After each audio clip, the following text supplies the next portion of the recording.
Vijayanagara channel ವೀಕ್ಷಕರಿಗೆ ನಮಸ್ಕಾರ. ವಿಜಯನಗರ ವಾರ್ತೆಗಳಿಗೆ ಸ್ವಾಗತ. ಮುಖ್ಯಾಂಶಗಳು.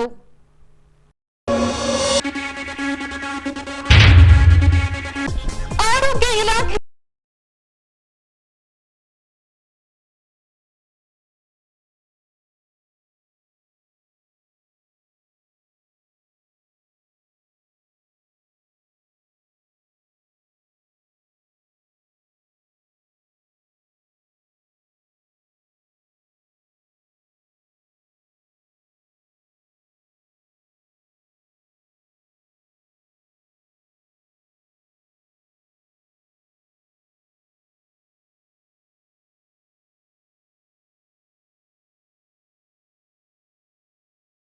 ಮೂರನೇ ಸಮ್ಮೇಳನದಲ್ಲಿ 8 ನಿರ್ಣಯಗಳ ಅಂಗೀಕಾರ. ಈಗ ವಾರ್ತೆಗಳ ವಿವರ. ವಿಜಯನಗರ ಜಿಲ್ಲಾ ಆರೋಗ್ಯ ಮತ್ತು ಕುಟುಂಬ ಕಲ್ಯಾಣ ಇಲಾಖೆಯಿಂದ ರಾಷ್ಟ್ರೀಯ ತಂಬಾಕು ನಿಯಂತ್ರಣ ಕಾರ್ಯಕ್ರಮದ ಅಡಿಯಲ್ಲಿ ಗುಲಾಬಿ ಆಂದೋಲನ ಕೈಗೊಳ್ಳಲಾಗಿತ್ತು. ಈ ಭಾಗವಾಗಿ ನರ್ಸಿಂಗ್ ಕಾಲೇಜಿನ ವಿದ್ಯಾರ್ಥಿಗಳ ಸಹಯೋಗದಲ್ಲಿ ನಗರದ ಪ್ರಮುಖ ರಸ್ತೆಗಳಲ್ಲಿ ಜಾಥಾ ನಡೆಸಿ ತಂಬಾಕು ಸೇವನೆಯಿಂದಾಗುವ ದುಷ್ಪರಿಣಾಮಗಳ ಕುರಿತಾಗಿ ಜಾಗೃತಿ ಮೂಡಿಸಿದರು. ಹೀಗೆ ಮಹಿಳಾ ಮತ್ತು ಮಕ್ಕಳ ಆಸ್ಪತ್ರೆಯ ಆವರಣದಿಂದ ಜೀವನ ಆಯ್ದುಕೊಳ್ಳಿ ತಂಬಾಕನ್ನಲ್ಲ ಎಂಬ ಧ್ಯೇಯದೊಂದಿಗೆ ಜಾಗೃತಿ ಜಾಥಾ ಕೈಗೊಳ್ಳಲಾಗಿತ್ತು. ಈ ಭಾಗವಾಗಿ ಜಿಲ್ಲಾ ಆರೋಗ್ಯಾಧಿಕಾರಿಗಳು ಹಸಿರು ಬಾವುಟ ತೋರಿಸುವ ಮೂಲಕ ಜಾಗೃತಿ ಜಾಥಾಕ್ಕೆ ಚಾಲನೆ ನೀಡಿದರು. ಹೀಗೆ ನಗರದ ನರ್ಸಿಂಗ್ ಕಾಲೇಜಿನ ವಿದ್ಯಾರ್ಥಿಗಳು ಪ್ರಮುಖ ರಸ್ತೆಗಳಲ್ಲಿ ಸಂಚರಿಸಿ ತಂಬಾಕು ಸೇವನೆಯಿಂದಾಗುವ ದುಷ್ಪರಿಣಾಮಗಳ ಕುರಿತು ಸಾರ್ವಜನಿಕರಲ್ಲಿ ಜಾಗೃತಿ ಮೂಡಿಸಿದರು.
ಇನ್ನು ಮಕ್ಕಳಿಗೆ ತಂಬಾಕು ಉತ್ಪನ್ನಗಳನ್ನು ಮಾರಾಟ ಮಾಡುವುದನ್ನು ನಿಷೇಧಿಸಬೇಕಾಗಿದೆ.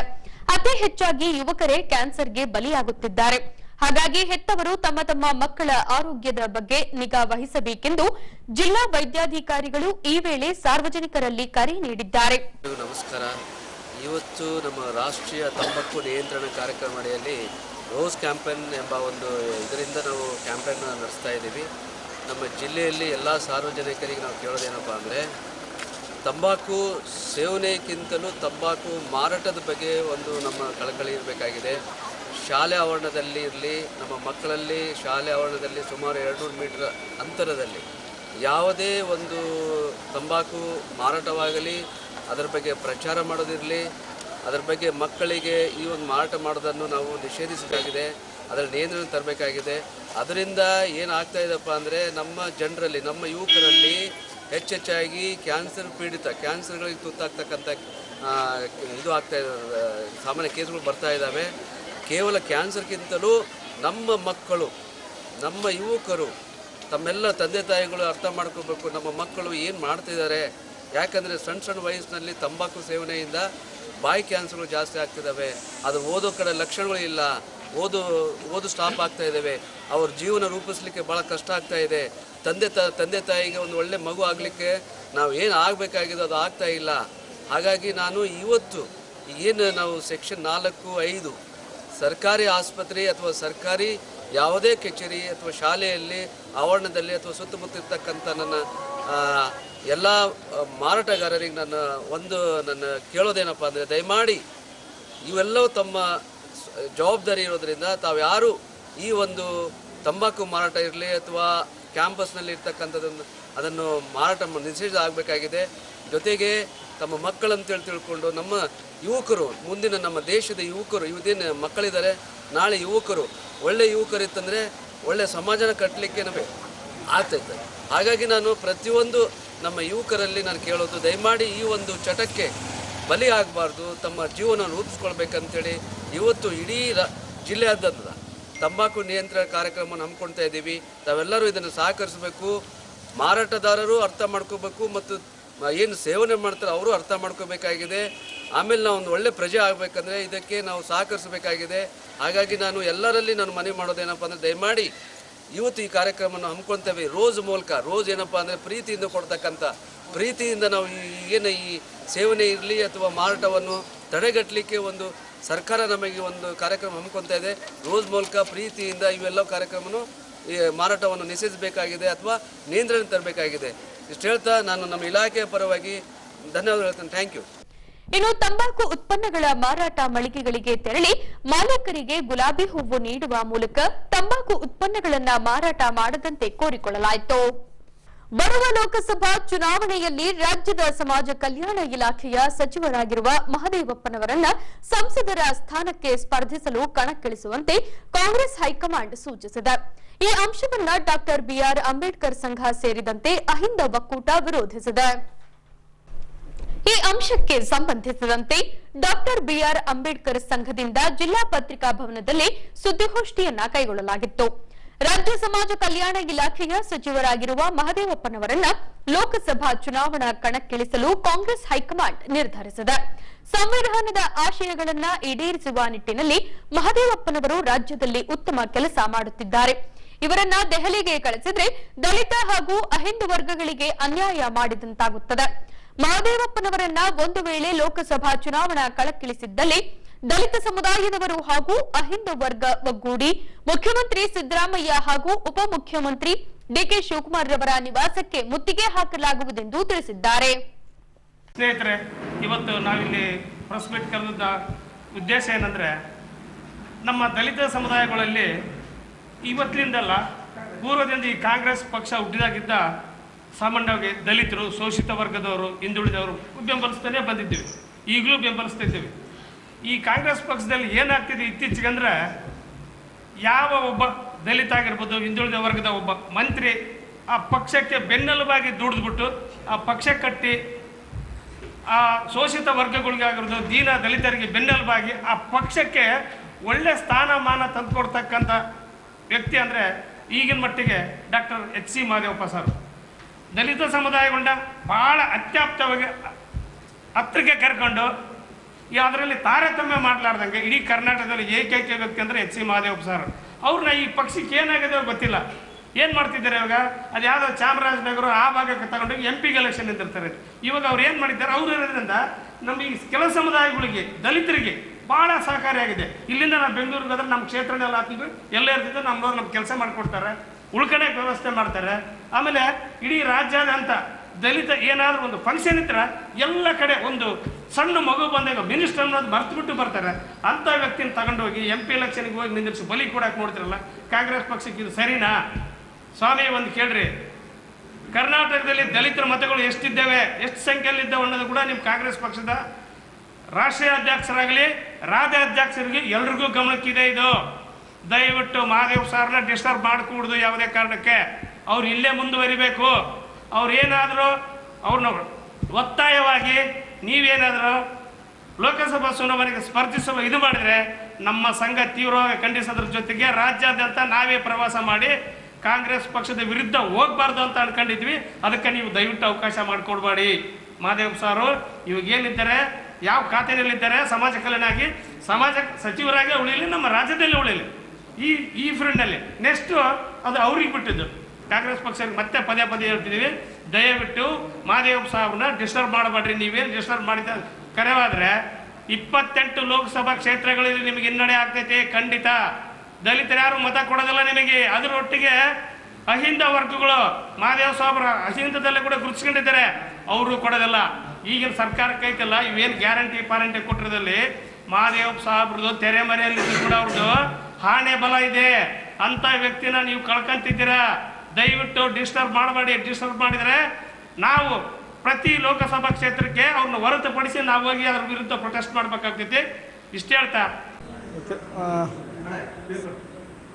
ಸ್ನೇಹಿತರ, ಇವತ್ತು ನಾವು ವಿಜಯನಗರ ಜಿಲ್ಲಾ ಬಾಬಾ ಸಾಹೇಬ್ ಡಾಕ್ಟರ್ BR ಅಂಬೇಡ್ಕರ್ ಸಂಘದ ಪರವಾಗಿ ಇವತ್ತು ಒಂದು ಪತ್ರಿಕಾಗೋಷ್ಠಿಯನ್ನು ನಡೆಸ್ತಿದ್ದೇವೆ. ಉದ್ದೇಶ ಏನಂತಂದ್ರೆ, ಕರ್ನಾಟಕದಲ್ಲೇ ಈಗ ಸಮಾಜ ಕಲ್ಯಾಣ ಇಲಾಖೆ ಸಚಿವರಾಗಿರ್ತಕ್ಕಂಥ ಡಾಕ್ಟರ್ H.C. ಮಾದೇವಪ್ಪನವರು ಅತ್ಯಂತ ಯಶಸ್ವಿಯಾಗಿ ಸಂವಿಧಾನವನ್ನು ಮನೆ ಮನೆಗೆ ತಲುಪಿಸ್ತಕ್ಕಂಥ ಕೆಲಸ ಮಾಡ್ತಾ ಇದ್ದಾರೆ. ಮತ್ತು ಸಂವಿಧಾನದ ಆಶಯಗಳು ಸರ್ವರಿಗೂ ಸಮಪಾಲು, ಸರ್ವರಿಗೂ ಸಮಬಾಳು ಅನ್ನುವ ರೀತಿಯಲ್ಲಿ ಸರ್ವರನ್ನು ಮತ್ತು ಇಡೀ ಈ ದೇಶದ ಈ ರಾಜ್ಯದ ಎಲ್ಲ ಮಹಿಳೆಯರಿಗೂ ಮತ್ತು ಪುರುಷರಿಗೂ, ವಿದ್ಯಾರ್ಥಿಗಳಿಗೂ, ಹಿರಿಯರಿಗೂ, ಕಿರಿಯರಿಗೂ ಎಲ್ಲ ನ್ಯಾಯ ಕೊಡ್ತಕ್ಕಂಥ ಕೆಲಸ ಅತ್ಯಂತ ವ್ಯವಸ್ಥಿತವಾಗಿ ಮಾಡ್ತಾ ಇದ್ದಾರೆ.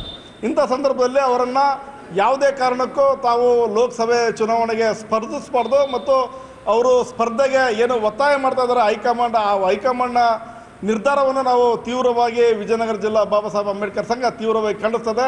ಅವರ ಸೇವೆ ಇನ್ನೂ ತುಂಬ ಬೇಕಾಗಿದೆ. ಈ ರಾಜ್ಯಕ್ಕೆ ಸಮಾಜ ಕಲ್ಯಾಣ ಇಲಾಖೆ ಅವರು ನಿರ್ವಹಿಸಿಕೊಂಡ ನಂತರ ಇಡೀ ಎಲ್ಲ ಶೋಷಿತ ಸಮುದಾಯಕ್ಕೆ ಒಂದು ರೀತಿ ಆನೆ ಬಲ ಬಂದಂಗಾಗಿ ನಮಗೆಲ್ಲ ನ್ಯಾಯ ಸಿಗ್ತದೆ ಅಂತ ಒಂದು ಭರವಸೆಯನ್ನು ಇಟ್ಕೊಂಡು ಈಗಾಗಲೇ ಮುನ್ನಡೀತಾ ಇದೆ ರಾಜ್ಯ. ಅಂಥ ಸಂದರ್ಭದಲ್ಲಿ ಅವರನ್ನು ಏಕಾಏಕಿಯಾಗಿ ಇಲ್ಲಿನ ಈ ರಾಜ್ಯ ಸಚಿವರಾಗಿ ಕೆಲಸ ಏನು ಮಾಡ್ತಾಯಿದ್ದಾರೆ ಅದನ್ನು ತೆಗೆದು ಅವರನ್ನು ಲೋಕಸಭೆಗೆ ಕಳಿಸಿ ಅವರನ್ನು ಒಂಟಿಯಾಗಿ ಮಾಡಲಿಕ್ಕೆ, ನಾವು ಒಂಟಿಯಾಗಿ ಇರಲಿಕ್ಕೆ ನಾವು ಇಡೀ ಕರ್ನಾಟಕ ರಾಜ್ಯದ ಎಲ್ಲ ದಲಿತ ಸಮುದಾಯಗಳು ಒಪ್ಪಲಿಕ್ಕೆ ಸಾಧ್ಯ ಇಲ್ಲ. ಜೊತೆಗೆ ಅಹಿಂದ ವರ್ಗ ಏನಿದೆ ಆ ಅಹಿಂದ ವರ್ಗನೂ ಈಗಾಗಲೇ ರಾಜ್ಯಾದ್ಯಂತ ಕಣ್ಣೆ ವ್ಯಕ್ತಪಡಿಸ್ತಾ ಇದೆ. ಇದ್ರ ಭಾಗವಾಗಿ ನಾವು ಇನ್ನೂ ಒಂದು 2-3 ದಿನದಲ್ಲಿ ಒಂದು ನಿರ್ಧಾರವನ್ನು ಕೈಗೊಂಡು ಮಾನ್ಯ ಮುಖ್ಯಮಂತ್ರಿಗಳು ಮತ್ತು ಅದೇ ರೀತಿ ಉಪಮುಖ್ಯಮಂತ್ರಿಗಳ ಮನೆಯನ್ನು ಮುತ್ತಿಗೆ ಹಾಕ್ತಕ್ಕಂಥ ಕೆಲಸ ಮಾಡಬೇಕು ಅಂತೇಳಿ ಈಗಾಗಲೇ ನಾವು ಒಂದು ವ್ಯವಸ್ಥೆಯನ್ನು ಮಾಡ್ಕೊಂಡಿದ್ದೇವೆ. ಹಾಗಾಗಿ ನಾವು ಈ ರಾಜ್ಯದ ಎಲ್ಲ ಶೋಷಿತರ ಪರವಾಗಿ ಒಂದು ಈ ಮೀಡಿಯಾದ ಮೂಲಕ ನಾವು ಒಂದು ವಿನಂತಿಯನ್ನು ಮಾಡ್ತೇವೆ.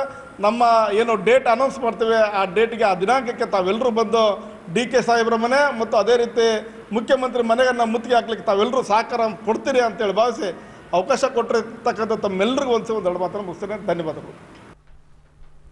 ಮಸಣ ಕಾರ್ಮಿಕರ ಹಕ್ಕೊತ್ತಾಯಗಳನ್ನ ಈಡೇರಿಸುವಂತೆ ಆಗ್ರಹಿಸಿ ಕಳೆದ 8-10 ವರ್ಷಗಳಿಂದ ರಾಜ್ಯ ಸರ್ಕಾರಕ್ಕೆ ಆಗ್ರಹಿಸುತ್ತಾ ಬರಲಾಗಿದೆ. ಆದರೆ ಫಲಿತಾಂಶ ಮಾತ್ರ ಶೂನ್ಯವಾಗಿದೆ.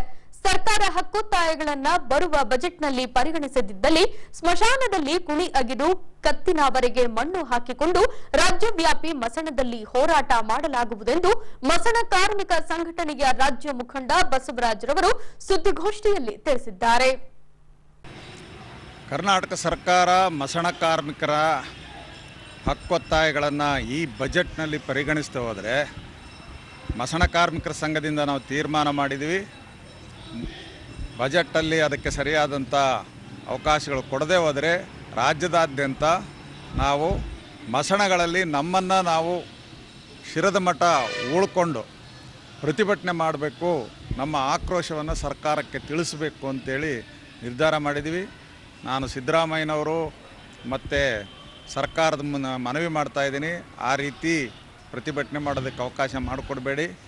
8-10 ವರ್ಷಗಳಿಂದ ನಾವು ಕೇಳ್ತಾ ಇದ್ವಿ, ನಮ್ಮ ಹಕ್ಕೊತ್ತಾಯಗಳನ್ನು ಪರಿಗಣಿಸಿ ಅಂತೇಳಿ ನಾವು ಒತ್ತಾಯ ಮಾಡ್ತಾಯಿದ್ವಿ. ನಾವು ಕೇಳ್ತಾ ಇರೋದೇನು, ಮಸಣಕ್ಕೊಬ್ಬರನ್ನು ನೀವು ಮಸಣ ನಿರ್ವಾಹಕರು ಅಂತೇಳಿ ನೇಮಕ ಮಾಡ್ಕೊಳ್ಳಿ. ಒಂದು ಕುಣಿ ಅಗದು ಹಣ ಮುಚ್ಚಿದರೆ ಅದಕ್ಕೊಂದು 3,500 ರೂಪಾಯಿ ನೀವು ಉದ್ಯೋಗ ಖಾತ್ರಿಯಲ್ಲಿ ಕೊಡ್ರಿ. 45 ವರ್ಷ ಮೇಲ್ಪಟ್ಟವರಿಗೆ ನೀವು ಒಂದು 3,000 ರೂಪಾಯಿ ಮಾಸಿಕ ಪಿಂಚಣಿಯನ್ನು ಅನೌನ್ಸ್ ಮಾಡಿರಿ ಅಂತ ನಾವು ಸರ್ಕಾರನ ಕೇಳ್ತಾ ಇದ್ದೀವಿ. ನಾವು ಕೇಳ್ತಾ ಇರೋದು ಇನ್ನೊಂದು ಮುಖ್ಯವಾದಂಥದ್ದು ಏನಂತ ಹೇಳಿದ್ರೆ, ಕುಣಿ ಅಗದು ಮುಚ್ಚುವಂಥವರಿಗೆ ಅವರಿಗೆ ಪರಿಕರಗಳನ್ನು ಕೊಡಬೇಕು. ಗುದ್ದಲಿ, ಹಾರಿ, ಸಲಕೆ, ಪುಟ್ಟಿ ಇವುಗಳನ್ನೆಲ್ಲ ಒದಗಿಸ್ಕೊಡ್ಬೇಕು. ಪ್ರತಿ ಪಂಚಾಯತಿ, ಪ್ರತಿ ಮುನ್ಸಿಪಾಲಿಟಿ ಕೂಡ ಅವರಿಗೆ ಒದಗಿಸ್ಕೊಡ್ಬೇಕು. ಅದ್ರ ಜೊತೆಯಲ್ಲಿ ಅನೇಕ ಕಡೆ ಈ ಶವ ಸಾಗಿಸುವಾಗ ಹಲಿಗೆ ಹೊಡೆಯುವಂಥ ಪದ್ಧತಿ ಇದೆ, ಇಲ್ಲ ಅಂತೇಳಿದ್ರೆ ಬ್ಯಾಂಡ್ ಬಾರಿಸುವಂಥ ಪದ್ಧತಿ ಇದೆ, ಇಲ್ಲದ್ರೆ ಕೊಂಬುವುದು ಅಂತ ಪದ್ಧತಿ ಇದೆ. ಅಂಥ ಕಲಾವಿದರುಗಳಿಗೆ ಅವ್ರಿಗೆ ಬೇಕಾದಂಥ ಪರಿಕರಗಳನ್ನು ಕೂಡ ಹಲಿಗೆ ಮುಂತಾದನ್ನು ಕೊಡಿಸ್ಬೇಕು ಅಂತ ನಾವು ಒತ್ತಾಯ ಮಾಡ್ತಾಯಿದ್ದೀವಿ. ಇನ್ನೊಂದು ಮುಖ್ಯವಾದಂಥದ್ದೇನು ಸುರಕ್ಷತಾ ಕ್ರಮಗಳೇ ಇಲ್ಲ. ಕುಣಿಯಾಗೋದು ಮುಚ್ಚುವಂಥವರಿಗೆ ಸುರಕ್ಷತಾ ಯಾವುದೇ ಕ್ರಮಗಳಿಲ್ಲ. ಎಷ್ಟೋ ಸತಿ ಹೆಣಗಳು ಮೇಲೆ ಬಂದುಬಿಟ್ರೆ ಹಳೆ ಹೆಣಗಳು ಇನ್ನೂ ಸರಿಯಾಗಿ ಕೊಳ್ತಿರಲ್ಲ, ಅದನ್ನು ಕಡೆಗೆ ತೆಗೆದು ಹೊಸದನ್ನು ಉಳೋದಕ್ಕೆ ಅವಕಾಶ ಮಾಡಿಕೊಡ್ಬೇಕಾಗ್ತದೆ. ಕೊಳಿದೇ ಇರತಕ್ಕಂಥ ಹೆಣಗಳನ್ನು ಕಡಿ ತೆಗೆಯುವಾಗ ಅವರು ಬರೀ ಕೈಲೇ ಎಲ್ಲ ಅದನ್ನು ಮಾಡ್ತಾ ಇರ್ತಾರೆ.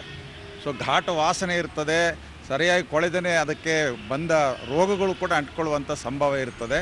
ಅಂಥ ಸಂದರ್ಭದಲ್ಲಿ ಅವ್ರಿಗೆ ಸುರಕ್ಷತಾ ಕ್ರಮಗಳು ಬೇಕು. ಅವ್ರಿಗೆ ಹ್ಯಾಂಡ್ ಗ್ಲೌಸ್ ಬೇಕು, ಕಾಲಿಗೆ ಶೂ ಬೇಕು, ಮತ್ತು ಮುಖಕ್ಕೆ ಮಾಸ್ಕ್ ಬೇಕು, ತಲೆಗೆ ಏನಾರು ಹಾಕ್ಕೊಳ್ಳೋಕ್ಕೆ ಬೇಕು. ಸೊ ಅಂಥ ಎಲ್ಲ ಸುರಕ್ಷತಾ ಕ್ರಮಗಳನ್ನು ಕೂಡ ಸರ್ಕಾರ ವಹಿಸ್ಕೊಡ್ಬೇಕು. ಮತ್ತು ಈ ರೀತಿಯ ಅನಾರೋಗ್ಯಕ್ಕೆ ಒಳಗಾಗದಂಥ ಎಲ್ಲ ಮಸಣ ಕಾರ್ಮಿಕರಿಗೆ ಉಚಿತವಾಗಿ, ಅದು ಖಾಸಗಿ ಆಸ್ಪತ್ರೆಯಲ್ಲಿರ್ಬೋದು, ಸರ್ಕಾರಿ ಆಸ್ಪತ್ರೆಯಲ್ಲಿರ್ಬೋದು, ಉಚಿತವಾಗಿ ಅವ್ರಿಗೆ ಟ್ರೀಟ್ಮೆಂಟ್ ಕೊಡಬೇಕು ಮತ್ತು ಅವ್ರಿಗೆ ಬೇಕಾದಂಥ ಔಷಧಿಯನ್ನು ಕೊಡಬೇಕು. ಆ ರೀತಿ ಒಂದು ಆರೋಗ್ಯ ಕಾರ್ಡ್ ಕೊಡಬೇಕು ಅಂತ ಕೂಡ ನಾವು ಒತ್ತಾಯ ಮಾಡ್ತಾ ಇದ್ದೀವಿ. ಸೊ ಇದು ಮುಖ್ಯವಾದಂಥ ಬೇಡಿಕೆಗಳು ನಮ್ಮವಿದಾವೆ. ಅದನ್ನೇ ನಾನು ಆಗಲೇ ಹೇಳಿದ್ದು, ಇವು ನಮ್ಮ ಮುಖ್ಯವಾದ ಬೇಡಿಕೆಗಳು. ಕಳೆದ 10 ವರ್ಷಗಳಿಂದ ನಾವು ಈ ಬೇಡಿಕೆಗಳನ್ನು ಸರ್ಕಾರದ ಮುಂದೆ ಮಂಡನೆ ಮಾಡಿದ್ದೀವಿ. ಮೊನ್ನೆ ಕೂಡ ಡಿಸೆಂಬರ್ ತಿಂಗಳಲ್ಲಿ 2000 ಜನ ಬೆಂಗಳೂರಿಗೆ ಹೋಗಿ ಮನವಿ ಪತ್ರ ಕೊಟ್ಟು ಬಂದಿದ್ದೀವಿ. ಬೇಡಿಕೆ ಈಡೇರಿಸ್ತೀವಿ ಅನ್ನುವಂಥ ಒಂದು ಭರವಸೆಯನ್ನು ಕೊಟ್ಟಿದ್ರು. ಒಂದು ವೇಳೆ ಈಡೇರಿಸದೆ ಹೋದರೆ ಖಂಡಿತ ನಾವು ಈ ಬಜೆಟಲ್ಲಿ ಏನೂ ಬರದೇ ಇದ್ದರೆ ನಾವು ಈಗಾಗಲೇ ತೀರ್ಮಾನ ಮಾಡಿದ್ದೀವಿ. ಚಿಕ್ಕಬಳ್ಳಾಪುರ, ರಾಯಚೂರು, ಬಳ್ಳಾರಿ, ವಿಜಯನಗರ, ಕೊಪ್ಪಳ ಈ 5 ಜಿಲ್ಲೆಗಳಲ್ಲಿ ಯಾವುದಾದ್ರು ಒಂದು ಮಸಣ ಆಯ್ಕೆ ಮಾಡಿಕೊಂಡು ನಮ್ಮ ಮಸಣ ಕಾರ್ಮಿಕರು ಅಲ್ಲಿ ಅವರ ಕುತ್ತಿಗೆ ಮಠ ಅಂದರೆ ಶಿರದ ಮಠ ಅವರನ್ನು ಅವರು ಉಳ್ಕೊಂಡು ಪ್ರತಿಭಟನೆ ಮಾಡಬೇಕು ಅಂತೇಳಿ ತೀರ್ಮಾನ ಮಾಡಿದ್ವಿ. ಆ ರೀತಿಯ ತೀವ್ರವಾದಂಥ ಪ್ರತಿಭಟನೆಗೆ ನಾವು ಹೋಗ್ತೀವಿ. ಸರ್ಕಾರ ಅದಕ್ಕೆ ಅವಕಾಶ ಕೊಡಬಾರ್ದು, ನಮ್ಮ ಹಕ್ಕೊತ್ತಾಯಗಳನ್ನು ಈಡೇರಿಸಬೇಕು ಅಂತೇಳಿ ನಾನು ಸಿದ್ದರಾಮಯ್ಯನವರಲ್ಲಿ ಒತ್ತಾಯ ಮಾಡ್ತಾ ಇದ್ದೀನಿ. Thank you. ಸಂವಿಧಾನದ ಆಶಯಗಳು ದೇಶದ ಕಟ್ಟಕಡೆಯ ಪ್ರಜೆಗೂ ಲಭಿಸಬೇಕೆಂಬ ಉದ್ದೇಶದಿಂದ ದಲಿತ ಹಕ್ಕುಗಳ ಹೋರಾಟ ಸಮಿತಿಯು ಚಳುವಳಿ ನಡೆಸಿಕೊಂಡು ಬರುತ್ತಿದೆ. ಹೀಗೆ ನಗರದಲ್ಲಿ ಡಿಎಚ್ಎಸ್ ಸಮಿತಿಯಿಂದ ರಾಜ್ಯ ಮಟ್ಟದ 3ನೇ ಸಮ್ಮೇಳನವನ್ನ ಹಮ್ಮಿಕೊಳ್ಳಲಾಗಿತ್ತು. ಇದರಲ್ಲಿ ಸಮಿತಿಯ ರಾಷ್ಟ್ರಮಟ್ಟದ ನಾಯಕರು ಪಾಲ್ಗೊಳ್ಳಲಾಗಿ ಮಹತ್ತರ 8 ನಿರ್ಣಯಗಳನ್ನು ಮಂಡಿಸಿ ಅನುಮೋದನೆ ಮಾಡಲಾಗಿದೆ ಎಂದು ಸಮಿತಿಯ ಎನ್ ನಾಗರಾಜ್ರವರು ತಿಳಿಸಿದ್ದಾರೆ. ಹಕ್ಕುಗಳ ಸಮಿತಿ ಕರ್ನಾಟಕ ರಾಜ್ಯದ 3ನೇ ರಾಜ್ಯ ಸಮಾವೇಶ ಹೊಸಪೇಟೆ ನಗರದಲ್ಲಿ ನಿನ್ನೆಯಿಂದ ಇವತ್ತರೆಗೂ ನಡೆದಿದೆ. ಇನ್ನೊಂದು 1 ಅವರಲ್ಲಿ ಮುಕ್ತಾಯ ಆಗುತ್ತೆ. ಈ ಸಮ್ಮೇಳನದಲ್ಲಿ ನಾವು ಕೆಲವು ಪ್ರಮುಖವಾದ ನಿರ್ಣಯಗಳನ್ನು ಮಂಡಿಸಿ ಅದನ್ನು ಚರ್ಚಿಸಿ ಅನುಮೋದನೆ ಮಾಡಿದ್ದೀವಿ. ಇದಕ್ಕೆ ಮುಂಚೆ ಸಮ್ಮೇಳನದ ಬಗ್ಗೆ ಹೇಳೋದಾದರೆ, ನಿನ್ನೆ ಈ ಸಮ್ಮೇಳನವನ್ನು ಕೆ ರಾಧಾಕೃಷ್ಣನ್, ಕೇರಳ ರಾಜ್ಯ ಸರ್ಕಾರದ ಸಮಾಜ ಕಲ್ಯಾಣ ಇಲಾಖೆಯ ಸಚಿವರು ಮತ್ತು ಮುಜರಾಯಿ ಇಲಾಖೆಯ ಸಚಿವರು ಬಂದು ಉದ್ಘಾಟನೆ ಮಾಡಿದರು. ಉದ್ಘಾಟನೆ ಮಾಡಿ ಸಿ ಬಸವಲಿಂಗಯ್ಯ, ನ್ಯಾಷನಲ್ ಡ್ರಾಮಾ ಅಕಾಡೆಮಿಯ ಅಖಿಲ ಭಾರತ ಮುಖಂಡರು ಮುಖ್ಯ ಅತಿಥಿಗಳಾಗಿ ಭಾಷಣ ಮಾಡಿದರು. ಅಲ್ಲಿಂದ ಆರಂಭವಾದಂತಹ ಸಮ್ಮೇಳನ ನಾವೊಂದು ಕಳೆದ ಸಮ್ಮೇಳನದ ನಂತರದ ಅವಧಿಯಲ್ಲಿ ನಾವು ಕೈಗೊಂಡಂತಹ ನಡೆಸಿದಂಥ ಹೋರಾಟಗಳ ಬಗ್ಗೆ ನಾವು ನಿನ್ನೆಯಿಂದ ಚರ್ಚೆ ಮಾಡಿ ಇವತ್ತು ನಿರ್ಣಯಗಳನ್ನ ಅಂಗೀಕರಿಸಿದ್ದೀವಿ. ನಿರ್ಣಯಗಳ ಪ್ರಮುಖವಾದ ಸುಮಾರು 8 ನಿರ್ಣಯಗಳನ್ನ ಅಂಗೀಕಾರ ಮಾಡಿದ್ದೀವಿ. ಮೊದಲ ನಿರ್ಣಯ ಏನಂದರೆ, ಸಂವಿಧಾನಬದ್ಧವಾಗಿ ಆರ್ಟಿಕಲ್ 17ರ ಪ್ರಕಾರ ನಮ್ಮ ದೇಶದಲ್ಲಿ ಅಸ್ಪೃಶ್ಯತಾ ಆಚರಣೆಗಳು ಮತ್ತು ಅಸ್ಪೃಶ್ಯತಾ ಆಚರಣೆ ರದ್ದಾಗಿದೆ 17ರ ಪ್ರಕಾರ. ಆದರೆ ದೇಶದಲ್ಲಿ ಸಂವಿಧಾನ ಬಂದು 75 ವರ್ಷಗಳಾದರೂ ಸಹ ಪ್ರತಿ ವರ್ಷ ಅಖಿಲ ಭಾರತ ಮಟ್ಟದಲ್ಲಿ ಸುಮಾರು 2,50,000 ಪ್ರಕರಣಗಳು ದಾಖಲಾಗುತ್ತೆ. ಕರ್ನಾಟಕ ರಾಜ್ಯದಲ್ಲಿ ಸುಮಾರು 2,500 ಪ್ರಕರಣಗಳು ದಾಖಲಾಗುತ್ತೆ. ಇದು ನಾವು ಹೇಳ್ತಾ ಇಲ್ಲ, NCRB report, national crime report bureau ಹೇಳ್ತಾ ಇದೆ. ಆದರೆ ಪ್ರಕರಣಗಳು ದಾಖಲೆ ಆಗುತ್ತೆ, FIR ಫೈಲ್ ಮಾಡ್ತಾರೆ. ಆದರೆ ಈ ತಪ್ಪು ಮಾಡಿದಂತಹ, ಈ ಕೃತ್ಯವನ್ನು ಎಸಗಿದಂತಹ ಅಪರಾಧಿಗಳಿಗೆ ದಂಡ ಆಗ್ತಾ ಇರೋದು ಮಾತ್ರ 10%ಗಿಂತ ಕಡಿಮೆ. ಇದರ ವಿರುದ್ಧ ನಾವು ಮೊಟ್ಟ ಮೊದಲ ನಿರ್ಣಯವನ್ನು ಕೈಗೊಂಡು ಅಪರಾಧಿಗಳಿಗೆ ಕಠಿಣವಾದ ಶಿಕ್ಷೆ ಆಗಬೇಕು. ಯಾವುದರ ಪ್ರಕಾರ? SC/ST prevention of atrocities act ನಮ್ಮ ಕೇಂದ್ರ ಮತ್ತು ರಾಜ್ಯದಲ್ಲಿ ಇದೆ. ಅದರ ಅಡಿಯಲ್ಲಿ ಬರ್ತಕ್ಕಂಥ ಮಾರ್ಗಸೂಚಿಗಳ ಪ್ರಕಾರ ಅಪರಾಧಿಗಳಿಗೆ ಕಠಿಣ ಶಿಕ್ಷೆ ಆಗಬೇಕಂದ್ರೆ SC/ST ಪ್ರಿವೆನ್ಷನ್ ಆಫ್ ಅಟ್ರಾಸಿಟೀಸ್ ಆ್ಯಕ್ಟನ್ನು ಮತ್ತಷ್ಟು ನೀವು ಬಲಪಡಿಸಬೇಕು, ಮೊದಲನೇದು. ಎರಡನೇದು, ಇದರ ಅಸ್ಪೃಶ್ಯತಾ ಆಚರಣೆಗಳ ವಿರುದ್ಧ ನಾವೊಂದು ಜಾಗೃತಿ ಆಂದೋಲನವನ್ನು ಏಪ್ರಿಲ್ 1ನೇ ವಾರದಿಂದ ಏಪ್ರಿಲ್ 14 ಅಂಬೇಡ್ಕರ್ ಜಯಂತಿಯ ದಿನ ನಾವು ಸುಮಾರು 2 ವಾರಗಳ ಕಾಲ ಜನಾಂದೋಲನವನ್ನು ಮಾಡ್ತಾಯಿದ್ದೀವಿ. ಆ ಜನಾಂದೋಲನದ ಮುಖ್ಯ ಉದ್ದೇಶ ಸಂವಿಧಾನದ ಆಶಯಗಳನ್ನು ಜನರ ಮಧ್ಯೆ ಕೊಂಡು ನಾವು ಜಾಗೃತಿ ಮೂಡಿಸೋದು. ಮೂರನೆಯ ನಿರ್ಣಯ ನಾವು ಮಂಡಿಸಿದ್ದು, ಸಂವಿಧಾನದ ಪ್ರಕಾರ ಮೀಸಲಾತಿ ಕಡ್ಡಾಯ ಸರ್ಕಾರಿ ಉದ್ಯೋಗಗಳಲ್ಲಿ, ಸರ್ಕಾರಿ ಶಾಲಾ ಮತ್ತು ಕಾಲೇಜುಗಳಲ್ಲಿ, ಉನ್ನತ ಶಿಕ್ಷಣದಲ್ಲಿ. ಅದು ಈಗೇನಾಗಿದೆ, ಇಡೀ ಸರ್ಕಾರದ ಉದ್ಯೋಗಗಳು ಮತ್ತು ಶಿಕ್ಷಣವನ್ನು ಸಾರ್ವಜನಿಕ ಉದ್ಯಮಗಳಿಂದ ಖಾಸಗೀಕರಣ ಮಾಡಿರೋದ್ರಿಂದ ಮೀಸಲಾತಿ ಅನ್ನೋದು ಇವತ್ತು ಮರೀಚಿಕೆಯಾಗಿದೆ. ಹಾಗಾಗಿ ಸರ್ಕಾರಿ ಉದ್ಯೋಗಗಳ ಮೀಸಲಾತಿಯನ್ನು ನೀವು ರಕ್ಷಣೆ ಮಾಡೋದ್ರ ಜೊತೆಗೆ ನೇಮಕಾತಿಯನ್ನು ಮಾಡಿ ಉದ್ಯೋಗಗಳನ್ನು ನೀವು ಮೀಸಲಾತಿಯ ಮೂಲಕ ತುಂಬಬೇಕು, ಬ್ಯಾಕ್ಲಾಗ್ ಉದ್ಯೋಗಗಳನ್ನು ಅನ್ನೋದು ನಮ್ಮದು ನಿರ್ಣಯ. ಅದರ ಜೊತೆಗೆ ಖಾಸಗಿ ಕ್ಷೇತ್ರಗಳಲ್ಲಿಯೂ ಸಹ ಮೀಸಲಾತಿ ಕಡ್ಡಾಯವಾಗಿ ಜಾರಿ ಮಾಡಬೇಕು ಅಂತ ನಮ್ಮ ಮತ್ತೊಂದು ನಿರ್ಣಯ. ನಮಗೆ ಮಶಾಣ ಕಾರ್ಮಿಕರು, ದೇವದಾಸಿ ಮಹಿಳೆಯರು ಇವರ ಒಂದು ಜನಗಣತಿಯನ್ನು ಮಾಡಿ, ಜೊತೆಗೆ ಕಾಂತರಾಜು ವರದಿ ಏನಿದೆ ಅದನ್ನು ನೀವು ಜಾರಿ ಅಂದರೆ ಅದನ್ನು ನೀವು ಸರ್ಕಾರ ಮಂಡಿಸಿ ಜನಗಳಿಗೆ ಅದು ಚರ್ಚೆಗೆ ಬಿಡಬೇಕು. ಅದರ ಆಧಾರದಲ್ಲಿ, ಚರ್ಚೆಯ ಆಧಾರದಲ್ಲಿ ಆ ಜನಗಣತಿಯನ್ನು ನೀವು ಸರ್ವೆ ಮಾಡಿ ಅಲ್ಲಿ ಆಗಿರ್ತಕ್ಕಂಥ ಆರ್ಥಿಕ ಅಸಮಾನತೆ, ಸಾಮಾಜಿಕ ಅಸಮಾನತೆಯನ್ನು ಸರಿಪಡಿಸುವ ನಿಟ್ಟಿನಲ್ಲಿ ಸರ್ಕಾರ ಸಂವಿಧಾನಾತ್ಮಕವಾದ ಕೆಲಸಗಳನ್ನು ಕೈಗೆತ್ಕೋಬೇಕು. ಇಷ್ಟು ಪ್ರಮುಖವಾದ ನಿರ್ಣಯಗಳನ್ನು ನಾವು ಅಂಗೀಕರಿಸಿ ಈ ಸಮ್ಮೇಳನದಲ್ಲಿ ನಾವು ಮೂಲಕ ಮುಂದಿನ 3 ವರ್ಷಗಳಲ್ಲಿ ನಮ್ಮ ಈ ನಿರ್ಣಯಗಳ ಅನುಷ್ಠಾನಕ್ಕಾಗಿ ಜನರ ಮಧ್ಯ, ಪ್ರಜಾಸತ್ತಾತ್ಮಕ ಚಳುವಳಿಗಳಲ್ಲಿ ನಂಬಿಕೆ ಇರತಕ್ಕಂಥ ಜನಗಳ ಮಧ್ಯ ಮತ್ತು ಸಂವಿಧಾನದ ಸಂರಕ್ಷಣೆ ಅಂದರೆ ಸಂವಿಧಾನದ ಆಶಯಗಳೇನಿದೆ, ಜಾತ್ಯತೀತ ಸ್ವರೂಪ, ಪ್ರಜಾಸತ್ತಾತ್ಮಕ ನಿಲುವು ಮತ್ತು ಗಣತಂತ್ರ ಮತ್ತು ಸೆಕ್ಯುಲರಿಸಮ್ ಏನಿದೆ ಇದರ ರಕ್ಷಣೆಗಾಗಿ ನಾವು 3 ವರ್ಷಗಳು ಜಾಗೃತಿಯನ್ನು ಮೂಡಿಸುವ ಒಂದು ಕಾರ್ಯವನ್ನು ಮಾಡೋಕ್ಕೆ ನಮ್ಮ DHSನ ಈ ಹೊಸಪೇಟೆಯಲ್ಲಿ ನಡೀತಾ ಇರತಕ್ಕಂಥ ಸಮ್ಮೇಳನ ತೀರ್ಮಾನವನ್ನು ಕೈಗೊಂಡಿದೆ. ಈಗ ಹಂಪಿ ಉತ್ಸವದಲ್ಲಿ ನಡೆದ ಸಾಂಸ್ಕೃತಿಕ ಕಾರ್ಯಕ್ರಮಗಳ ಝಲಕ್.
ಪೊಲೀಸ್ ಪ್ರಕಟಣೆ. ಎಷ್ಟೇ ಹಳೆಯ ಬಂಗಾರವಿರ್ಲಿ, ಪಾಲಿಶ್ ಮಾಡಿದ ಮೇಲೆ ಹೊಸದೇ ರೀತಿಯಲ್ಲಿ ಕಾಣ್ತದೆ ತಾಯಿ, ನೋಡಿ.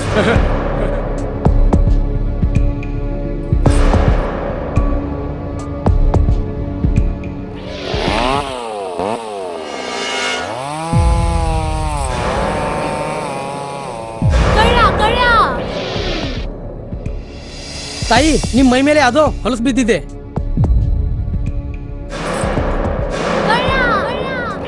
ಇಲ್ಲಿ ತಾಯಿ, ನಾನು ಪೊಲೀಸ್. ಅಲ್ಲಿ ಮುಂದೆ ದಾರಿಲಿ ದೊಡ್ಡ ಗಲಾಟೆ ಆಗಿದೆ, ಮತ್ ನೀವು ಇಷ್ಟೆಲ್ಲ ಒಡವೆ ಹಾಕೊಂಡು ತಿರುಗಾಡ್ತಾ ಇದ್ದೀರಾ. ಈ ಒಡವೆಗಳನ್ನ ಈ ವಸ್ತ್ರದಲ್ಲಿ ಕಟ್ಟಿ ಪರ್ಸ್ನಲ್ಲಿ ಇಡಿ. ಹಾಕಿ ಪರ್ಸ್ನಲ್ಲಿ ಇಡೋಣ. ಅಲ್ಲೇ ಮುಂದ್ಗಡೆ ಆಗಿದೆ. ಇದು ತಗೊಳ್ಳಿ ತಾಯಿ, ನಾನು ಬರ್ತೀನಿ. ಈ ಕಡೆಯಿಂದ ಹೋಗಿ.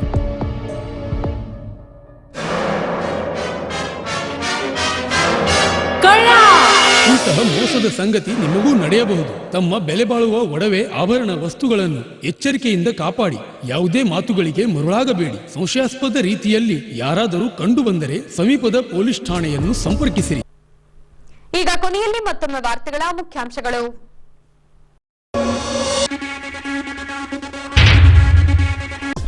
ಆರೋಗ್ಯ ಇಲಾಖೆ